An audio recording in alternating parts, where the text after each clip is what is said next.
होगा, पता है आपको? फ्लो कॉन्सेप्ट है,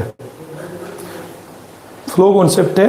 it is measured during a period of time. Cash flow statement is a statement which shows inflow and outflow of cash for a period of time. एक साल में आपके पास कितना कैश आया एक कंपनी में, कितना कैश गया, उसके फ्लो को दिखाता है, इसलिए for the period of time.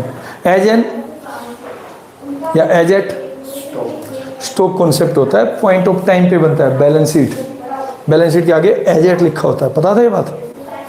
11th में तो बताई थी मैंने। जिनके आगे एज एट लिखा होता है वो स्टॉक कॉन्सेप्ट होता है, that is measured at a given point of time.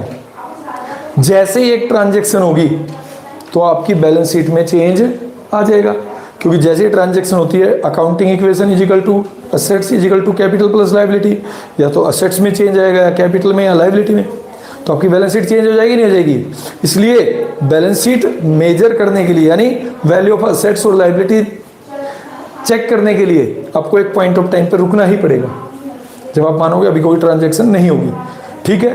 तो इसलिए हमेशा जो भी एजेट होती है वो पॉइंट ऑफ टाइम पे बनती है, ठीक है, और जो फॉर द ईयर होता है वो पीरियड ऑफ टाइम पे बनती है। तो कैश फ्लो